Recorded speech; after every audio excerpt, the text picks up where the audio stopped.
तो आज हम लोग नया चैप्टर स्टार्ट कर रहे हैं, सिंपल हार्मोनिक मोशन, या सिंपली आप इसको ऑसिलेशन भी कह सकते हो।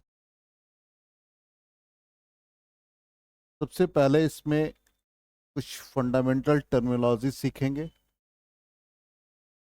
सबसे पहला है कि periodic and oscillatory motion. Oscillatory को वाइब्रेटरी मोशन भी कहते हैं। ऑसिलेटरी को वाइब्रेटरी मोशन भी कहा जाता है। तो सबसे पहला टर्म है पीरियोडिक मोशन, किसको कहते हैं? What is periodic motion? Simply एक एग्जांपल दे रहे हैं जिससे आप समझ जाएंगे कि एक साइन वेव है। साइन वेव इस तरह का फॉर्म करता है। अब ये वेव स्टार्ट हुआ, जैसे साइन 0 का वैल्यू 0 होता है, साइन 90 का वैल्यू मैक्सिमम होता है। 90 को हम लोग π/2 कहते हैं। और साइन 180 डिग्री 0 अगेन, और फिर ये 270 3π/2, और फिर ये 2π। एक साइकिल यहां से जब स्टार्ट हुआ तो यहां हाफ साइकिल कंप्लीट किया, फिर देन अगेन यहां एक हाफ साइकिल, तो पूरा ये एक साइकिल कंप्लीट हो।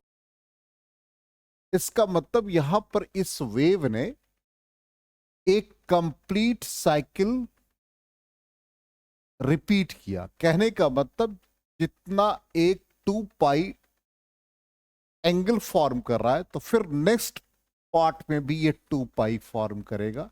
इसका मतलब यहां से ये 4π हो। अगेन फिर एक कंप्लीट साइकिल करेगा, तो ये फिर इसमें 2π ऐड हो जाएगा, तो 6π। इसका मतलब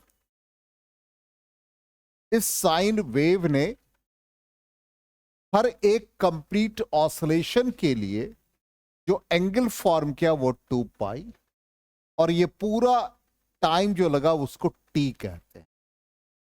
और वेव के फॉर्म में आप लोगों ने चूंकि वेव मोशन पढ़ रखा है, इसलिए एग्जाम्पल भी वेव के फॉर्म में, जो वेव ने डिस्टेंस ट्रैवल किया वो लेमडा किया। इसका मतलब एक कंप्लीट साइकिल के लिए भी वेवलेंथ लेमडा होगा, फिर एक कंप्लीट साइकिल के लिए भी अगेन वेवलेंथ लेमडा होगा। इसका मतलब हर लेमडा पर वो अपना एक साइकिल कंप्लीट कर रहा है। इसका मतलब any motion that repeats itself over and over again at regular interval of time, हर एक टाइम के बाद वो अपना एक साइकिल कंप्लीट कर रहा है। ऐसे मोशन को हम लोग पीरियोडिक मोशन। ठीक प्रैक्टिकल लाइफ, सिंपली हम लोग रात में सोते हैं 10 बजे, फिर नेक्स्ट डे भी या नेक्स्ट नाइट भी 10 बजे सोते हैं। इसका मतलब 24 आवर्स के बाद हम अपने सोने स्लीपिंग वाले टाइम को रिपीट करते हैं, तो वो भी पीरियोडिक हो गया। ठीक, अर्थ का revolution around the sun 1 year के बाद कंप्लीट हो रहा है, वो भी अपने मोशन को रिपीट कर रहा है। ठीक, कोई सैटेलाइट अर्थ के अराउंड रिवॉल्व कर रहा है, वो भी अपने मोशन को eight regular interval of time repeat कर। तो कोई भी मोशन रिपीट करता जाएगा continuously eight regular interval of time, तो उसको हम लोग पीरियोडिक कहते हैं। ठीक, इसलिए यहां पर पीरियोडिक का डेफिनेशन यही है, देख लीजिए। पीरियोडिक मोशन का मतलब है a motion which repeats itself after a regular interval of time is called periodic motion.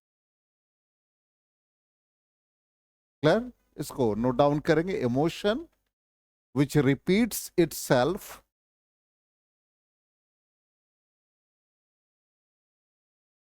after a regular interval of time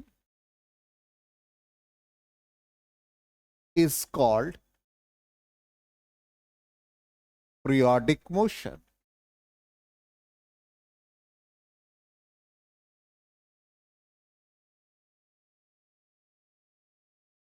clear? अब देखिए यहां पर नेक्स्ट, अब यहां पर वही उसी रिपीट कर रहे हैं उसी चीज को। अब यहां पर पीरियोडिक मोशन में एक एग्जांपल दिया, revolution of earth around the sun. पहला एग्जांपल, कितना टाइम लगा? 1 year. Rotation of earth about its own axis और पोलर एक्सिस 24 आवर्स, जिसको हम लोग 1 डे कहते हैं। मोशन ऑफ आवर्स हैंड, ठीक, पीरियड कितना है? 12 घंटे का। ये सब एग्जाम्पल हो गए पीरियोडिक मोशन, ठीक। अब जैसे सन के अराउंड अर्थ है, अब इस अर्थ का रेवोल्यूशन अराउंड द सन हो रहा, इसका मतलब ये मोशन को रिपीट कर रहा है at regular interval of time. इसी को हम लोग क्या कहेंगे? Periodic motion. है समझ में? एग्जाम्पल में लिख लेंगे, revolution of earth around the sun,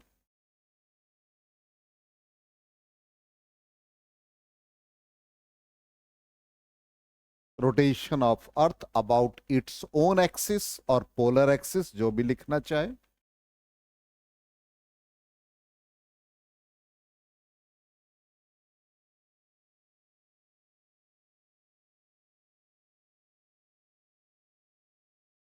clear? Motion of hours hand of a clock, even ये एग्जाम्पल भी हो सकता है, heart beats of human being.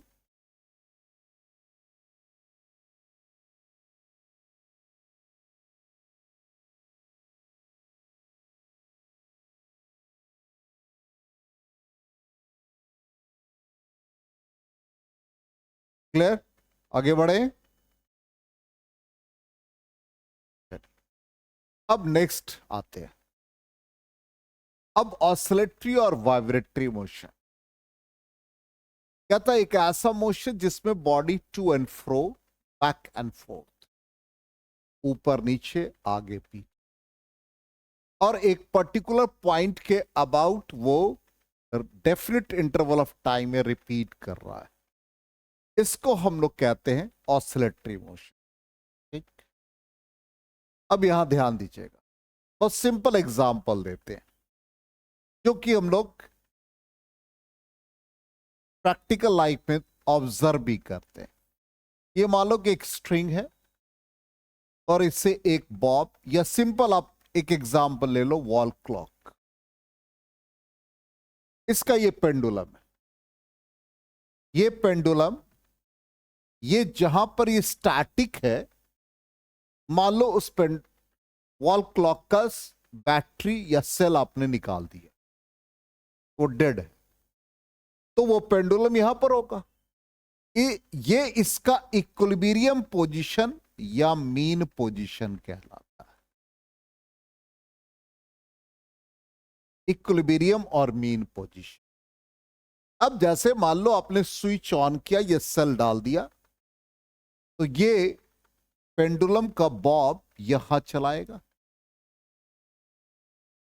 ठीक। फिर उसके बाद ये रिपीट करेगा तो इधर लेफ्ट एक्सट्रीम। इसका मतलब ये जब इधर गया फिर ये आया, ऐसे स्विंग कर रहा है। इसका मतलब ये एक लाइन के या मीन पोजीशन के अबाउट कन्फाइंड है। इसका मतलब ये राइट जाए या लेफ्ट जाए, इसको हर हालत में मीन पोजीशन के रिस्पेक्ट में ही अपने मोशन को रिपीट करना है, ठीक। तो क्या मतलब हो गया कि कोई भी बॉडी मूव कर रहा है to and fro, back and forth, about a fixed point in definite interval of time. और फिर हमने लिखा, in such a motion the body is confined within well defined limit. ये एक्सट्रीम इधर और ये एक्सट्रीम इधर, इतना ही जाएगा, इतना ही इधर आएगा। किसके अबाउट? इस मीन पोजीशन के अबाउट, ठीक। ऑन इधर साइड, इधर मतलब राइट और लेफ्ट। इसको हम लोग क्या कहते हैं? ऑसिलेटरी मोशन और वाइब्रेटरी मोशन, और इसी को हम लोग हार्मोनिक मोशन भी। समझ में आ गया क्लियरली 100%? चलिए डेफिनेशन लिख ले, फिगर भी ड्रॉ कर लेंगे, समझ जाएंगे कि मीन पोजीशन है और इसी के अबाउट दोनों साइड उस बॉडी को मूव करना है और वो कन्फाइंड है, यहां का एक लिमिट है ई और ई डैश।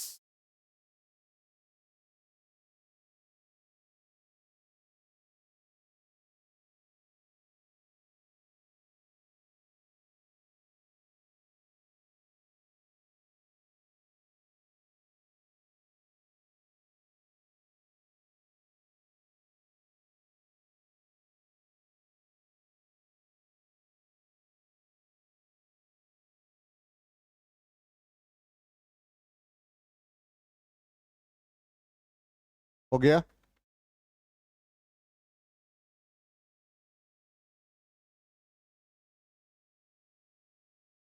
अब दोनों मोशन में क्या डिफरेंस है, पीरियोडिक मोशन और ऑसिलेटरी मोशन? देखो तो डेफिनेशन क्या कहता है, दोनों का डिफरेंस बताओ।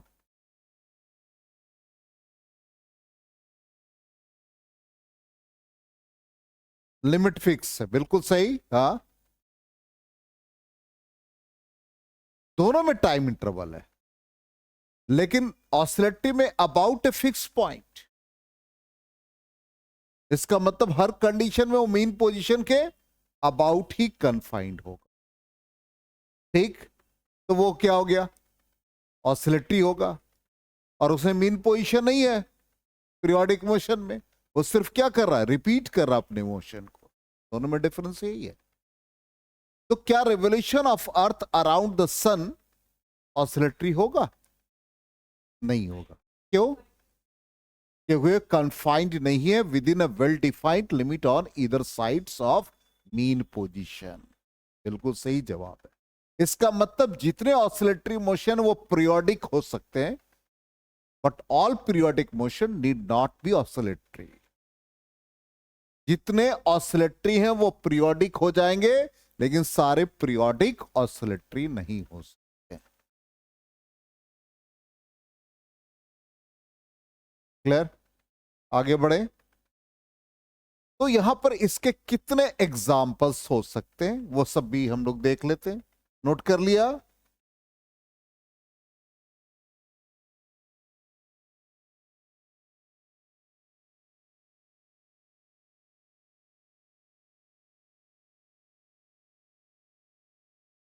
हो गया?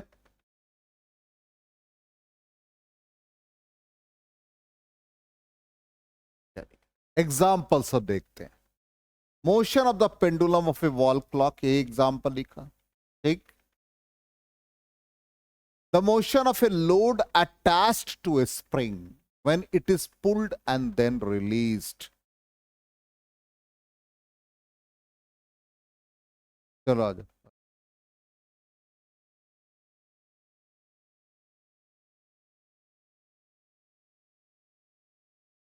थोड़ा इसको रिपीट कर दे। देखो, अभी जस्ट हमने बताया पीरियोडिक मोशन और ऑसिलेटरी, नया चैप्टर स्टार्ट किया ऑसिलेशन। ठीक, थोड़ा एक एग्जांपल देके इसको ब्रीफ कर दे, नहीं तो फिर जैसे सिंपली ये एक एग्जांपल है जो रिपीट भी कर रहा है।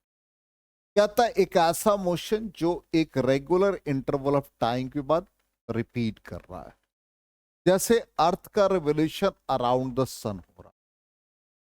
तो ये कितने साल के बाद? 1 साल के बाद अपने मोशन को रिपीट, हर 1 साल, हर 1 साल। तो इसको हम लोग पीरियोडिक मोशन। ठीक, दूसरा मोशन है ऑसिलेटरी, वाइब्रेटरी और सिंपली हार्मोनिक। सिंपल हार्मोनिक अभी नहीं कह रहा। ये कहता है कि इसमें एक पर्टिकुलर पॉइंट के अबाउट इसका मोशन रिपीट, जैसे वॉल क्लॉक है, वो एक लिमिट के अबाउट ही मोशन को कन्फाइन करेगा।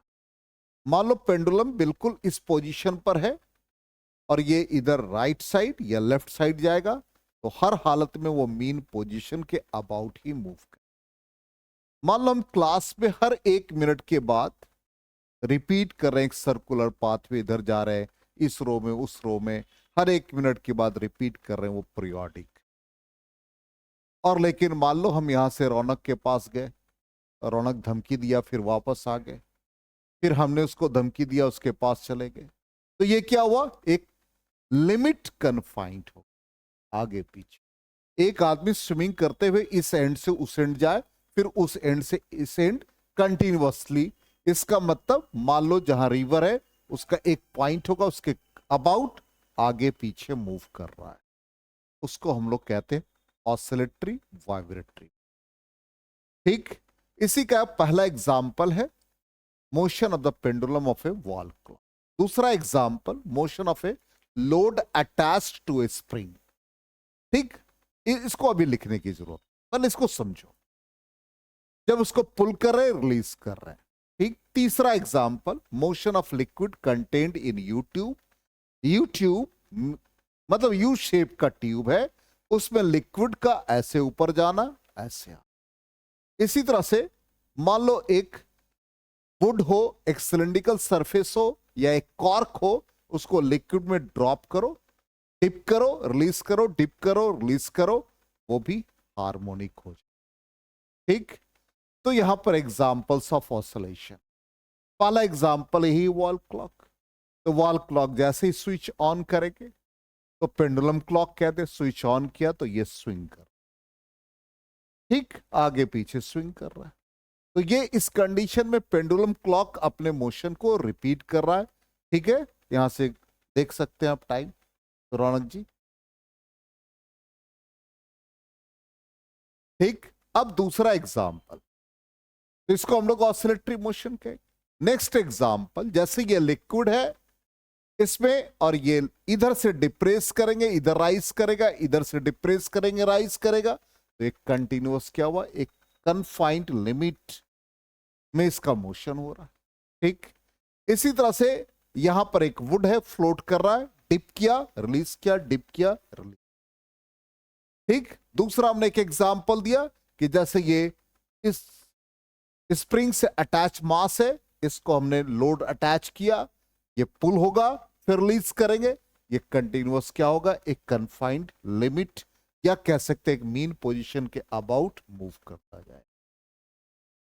इस सारे एग्जाम्पल हो गए ऑसिलेशन। आ गया समझ में? क्लियर? तो एग्जाम्पल लिख लीजिए, चारों एग्जाम्पल बेस्ट एग्जाम्पल है, तब तक घड़ी की सुई चलती रहेगी।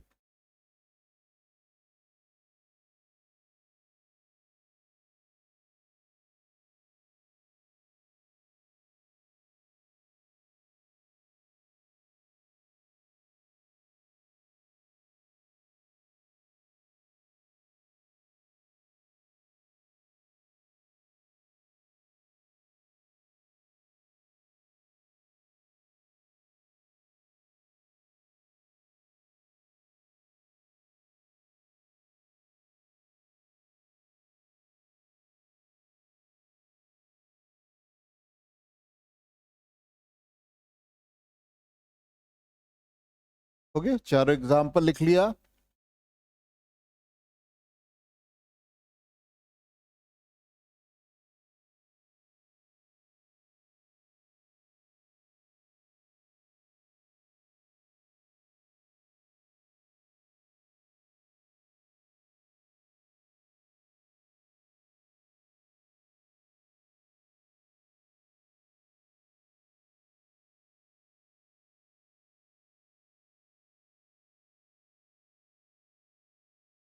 हो गया, तो चारों एग्जाम्पल लिख लिया। अब आ जाए नेक्स्ट। अभी हमने जस्ट कहा कि जितने भी ऑसिलेटरी मोशन है वो पीरियोडिक है, क्योंकि वो रिपीट कर रहे हैं रेगुलर इंटरवल ऑफ टाइम। लेकिन every periodic motion need not be oscillatory. Example भी दिया कि अर्थ अपना कंप्लीट एक रेवोल्यूशन बता रहा है सन के अराउंड 1 ईयर, लेकिन इसका मोशन टू एंड फ्रो नहीं है about any mean position, hence it is periodic not oscillatory. Clear? तो एक लाइन लिख लीजिए नीचे कि एवरी ऑसिलेटरी मोशन इज, लिख लिया तो अच्छी बात है, और नहीं तो जो नहीं लिखे वो लिख लीजिए। Every oscillatory motion is periodic, but every periodic motion need not be oscillatory.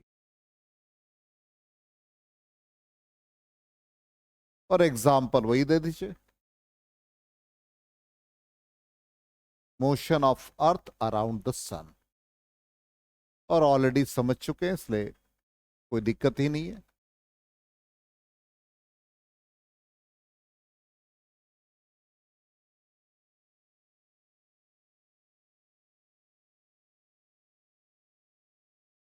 Clear हो गया? अब आते हैं नेक्स्ट टर्म में, हार्मोनिक ऑसिलेशन। तो हार्मोनिक ऑसिलेशन का मतलब है कि ऐसा ऑसिलेशन जिसको हम लोग हार्मोनिक फंक्शन से रिप्रेजेंट करते हैं। तो हार्मोनिक फंक्शन कौन है? तो हमारे ट्रिग्नोमेट्रिक फंक्शंस में दो बेसिक, साइन और कोस। टैन का वैल्यू चूंकि 90 डिग्री पर इंफिनिटी हो जाता है, इसलिए हम उसको हार्मोनिक नहीं। ठीक सेकेंड के साथ वैसा ही है, कॉसेक के साथ वैसा ही, कॉट के साथ वैसा ही, इसलिए साइन और कॉस ही हार्मोनिक होंगे। ठीक, एग्जाम्पल दे दिया, y is equal to a sine omega t, y is equal to a cos omega. Theta को हम ओमेगा टी लिखते हैं, तो साइन थीटा हो, एंगल थीटा को ओमेगा टी, चूंकि उसका फ्रीक्वेंसी है, इसलिए थीटा को ओमेगा के फॉर्म में जब लिखते हैं तो हम लोग पढ़ चुके हैं omega is equal to theta by t circular motion में, काइनेमेटिक्स में। इसलिए यहां पर y is equal to a sine omega t या y is equal to a cos omega t, ये हार्मोनिक फंक्शन, हार्मोनिक ऑसिलेशन को रिप्रेजेंट करेगा। और ऐसा ऑसिलेशन जिसमें मान लो कि यहां पर साइन है और दोनों का एम्पलीट्यूड अलग अलग है, यहां पर कॉम्बिनेशन हो गया, तो ये सिंगल हार्मोनिक फंक्शन या कॉम्बिनेशन है दो हार्मोनिक मोशन के। तो इसको हम लोग सिंगल हार्मोनिक मोशन में या सिंगल हार्मोनिक में कन्वर्ट कर लिए तब तो ठीक है, अदरवाइज ये नॉन हार्मोनिक।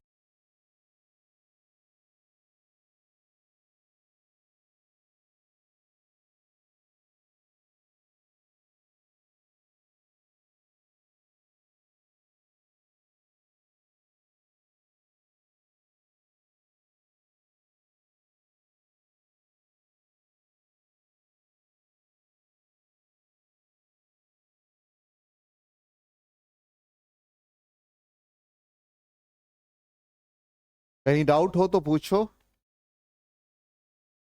कोई कंफ्यूजन हो। नॉन हार्मोनिक में combination of two single harmonic, मतलब एक साइन है दूसरा कॉस है, साइन साइन दोनों को ऐड कर दिया और दोनों का एंगल अलग अलग है, दोनों का देखो, ये ओमेगा टी, ये टू ओमेगा टी है। तो ये प्रैक्टिकल एग्जांपल, जैसे मान लो कि एक आपने साइन का एंगल ले लिया, कुछ एम्पलीट्यूड डिफरेंट कर दो, तो यहां पर इसका फ्रीक्वेंसी अलग अलग हो जाएगा ना, तो ये नॉन हार्मोनिक हो जाएंगे। वेव के टर्म में समझ में आ गया?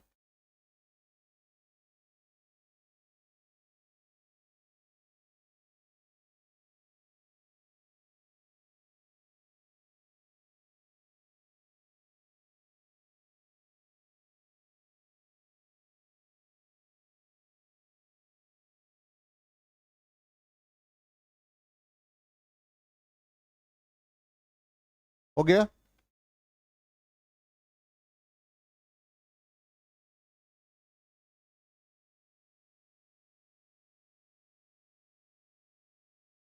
अब आ जाए periodic function.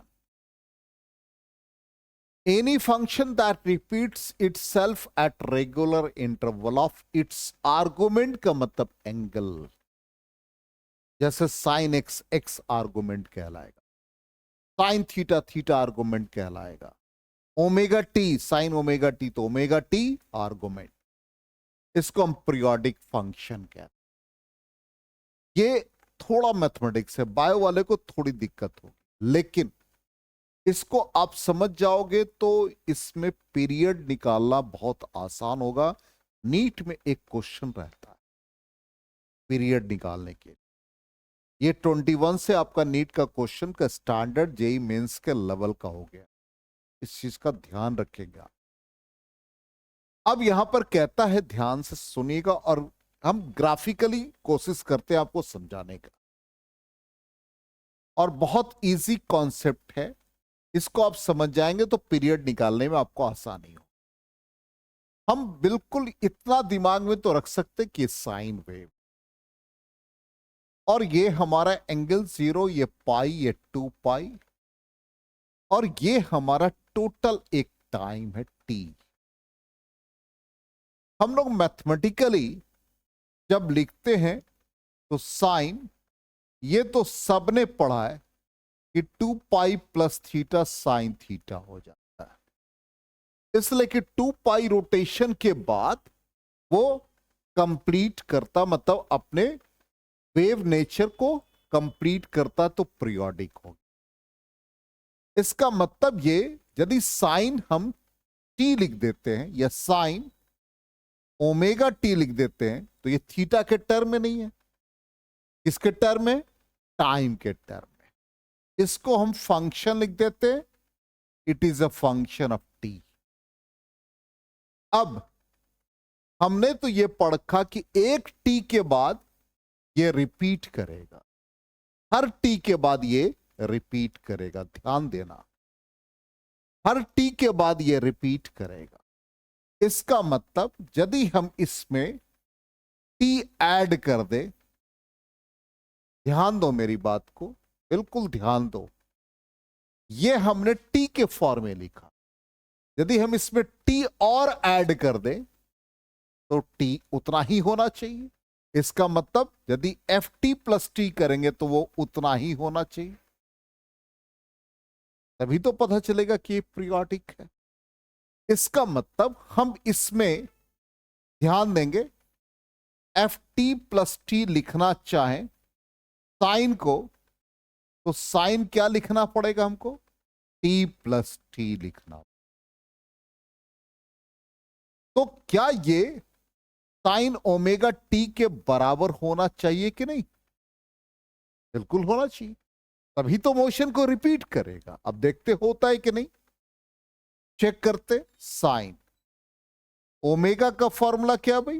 2 pi by T. ठीक, यहां तक क्लियर है? Into T plus T sine 2 pi by T into T plus 2 pi by T into T. T T cut गया, ठीक है यहां तक।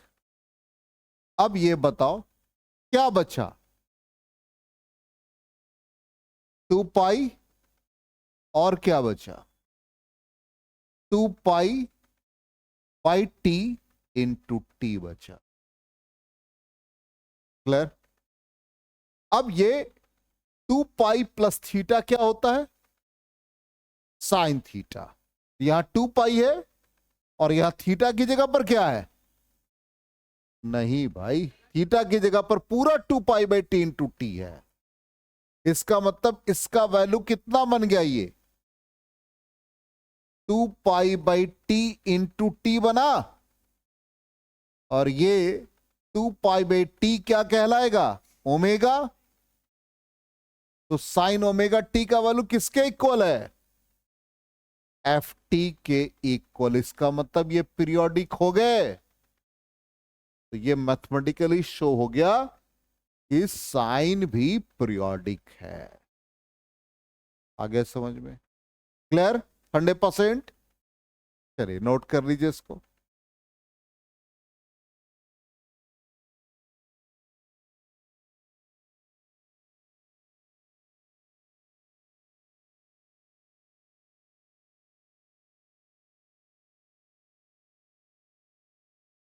क्या कंफ्यूजन?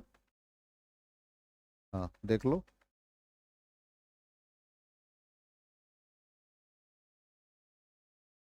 कहाँ कॉमन कहीं नहीं दिया।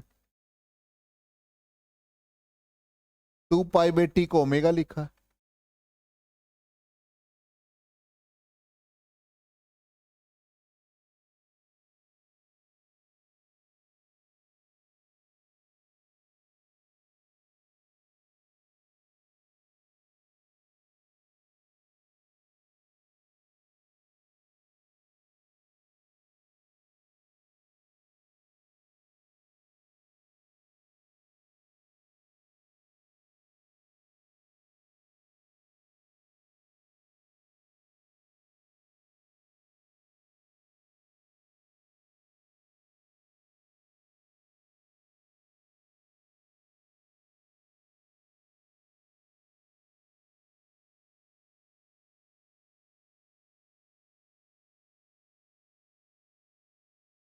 हो गया?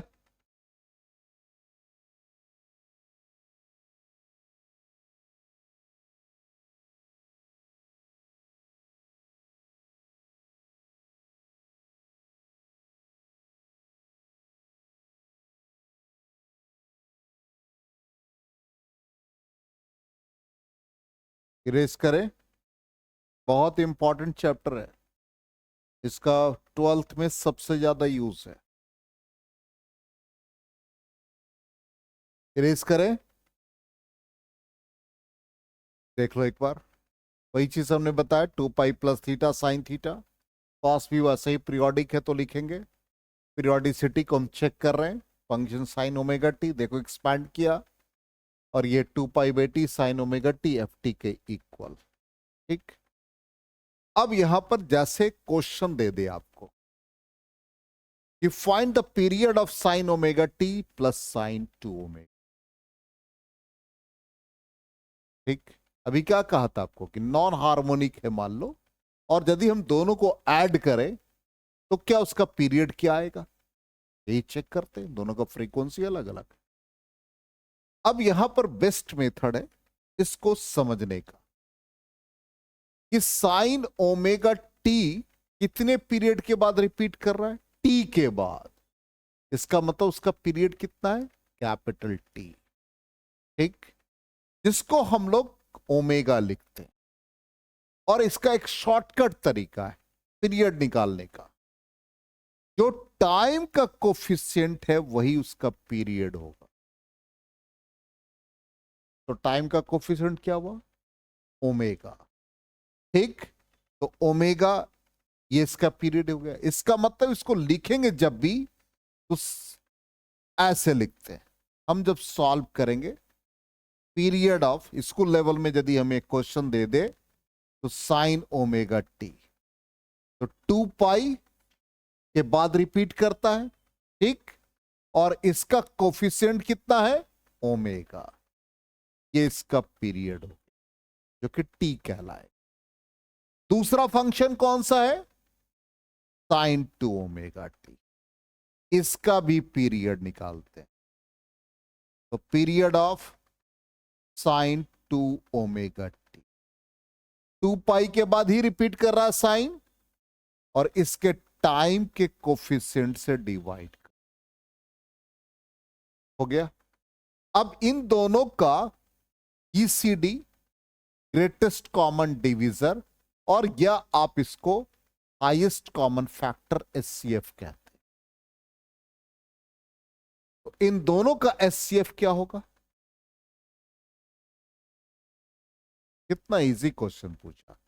सपोज ये एक्स है, दूसरा वाला फंक्शन क्या हो गया, x/2। तो दोनों के लिए कॉमन फैक्टर क्या हो गए, x हो गए। इसलिए दोनों का जीसीडी और एचसीएफ क्या बनेगा, x। और x क्या माना है, 2 पाई/ओमेगा। इसलिए इसका पीरियड क्या बन गया, दोनों को जब कंबाइन करेंगे तो 2 पाई/ओमेगा। आ गया समझ में, नोट कीजिए।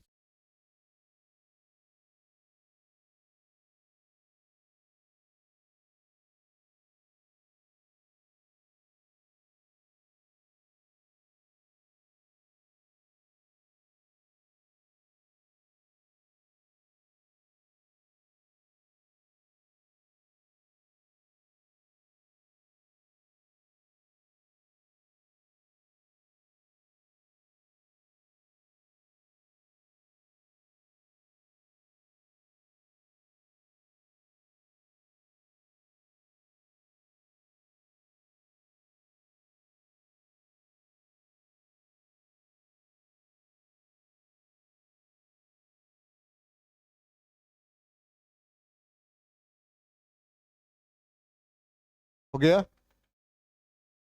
अब नेक्स्ट क्वेश्चन आप लोग सॉल्व करेंगे। नेक्स्ट क्वेश्चन में क्या था, cos omega T, cos 2 omega T and cos 3 omega T. बहुत इजी है,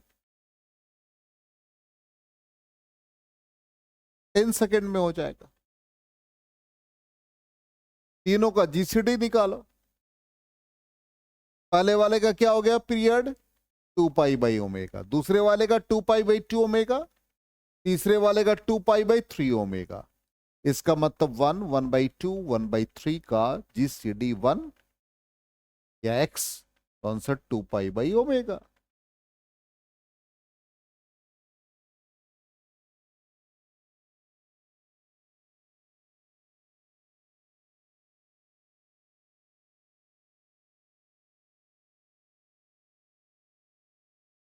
आ गया समझ में स्मृति बन रहा है? आ गया 2 पाई/ओमेगा। गुड। चलो अब कहता है कॉस स्क्वायर ओमेगा टी। थोड़ा यहाँ पे बायो के बच्चों को थोड़ी दिक्कत आएगी, लेकिन हम उसका तरीका भी सिखा देते हैं। ये याद रखना कि 1 + cos 2 थीटा का फॉर्मूला याद है किसी को? नहीं याद है। चलो एक काम करते हैं, थोड़ा आपको एक बेसिक चीज सिखा देते हैं। cos 2 थीटा को हम लोग लिखते हैं cos square theta minus sine square theta. इसको हम cos में कन्वर्ट कर दें तो ये बन जाएगा 2 cos स्क्वायर थीटा -1।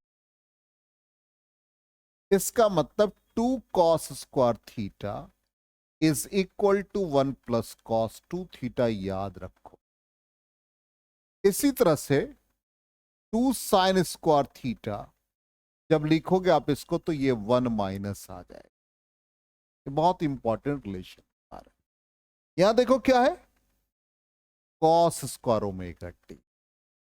इसका मतलब हम इसको इसी फॉर्म में लिखना चाहें तो cos square omega T is equal to 1 + cos 2 theta की जगह ω/2 हो जाएगा।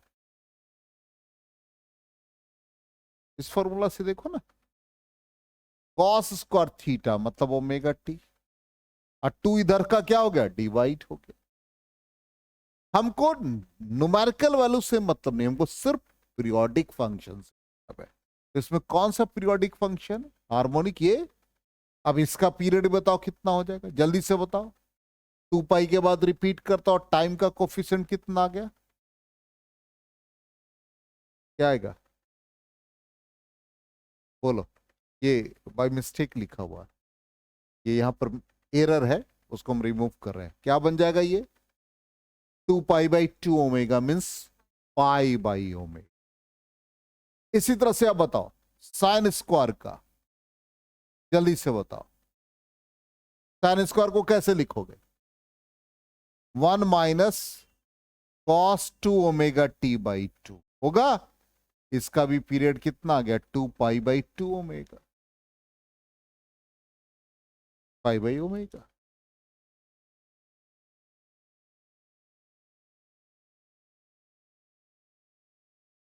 ठीक। अब मान लो क्यूब के फॉर्म में आ जाए तो sin 3 थीटा का फॉर्मूला क्या होता है?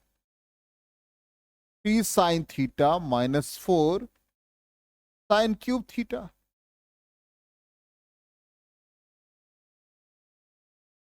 ठीक। अब यहां से इसको 4 sin³ theta is equal to 3 sin 3 -sin 3 theta लिख सकते हैं। तो sin³ theta is equal to 3/4 sin 3 -1/4 sin 3 theta लिख सकते हैं। ये देखो फॉर्मूला ब्रेक कर दिया।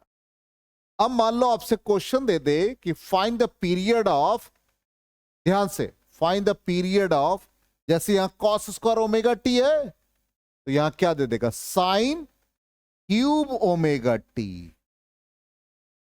चलो इसको ब्रेक करो, क्या बनेगा ये 3/4 sin omega T -1/4 sin 3 ω/t।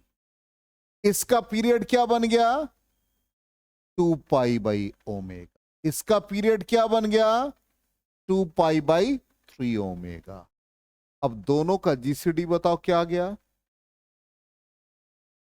2π/ω। आ गया समझ में? चलिए नोट कर लीजिए इसको।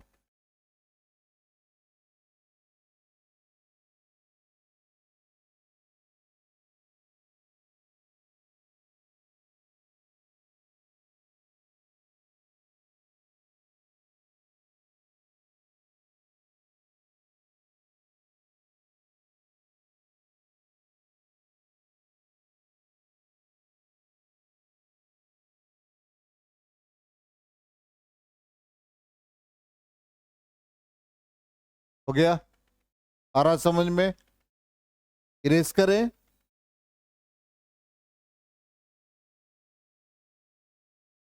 इसी तरह से cos³ ω t का भी क्या आ जाएगा? उसका भी 2π/ω ही आएगा। तो इतने फंक्शन, स्क्वायर भी सीख लिया, क्यूब भी सीख लिया, 3-4 फंक्शन का भी सीख लिया जीसीडी निकाल करके। कितना इजी हो गया। चलिए अब देख लीजिए यहां पर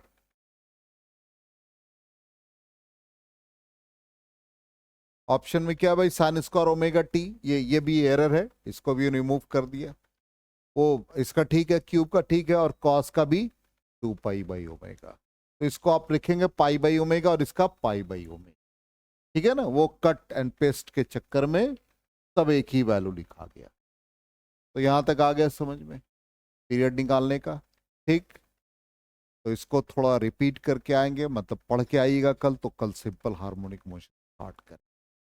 ठीक है, उसके कंडीशंस वगैरह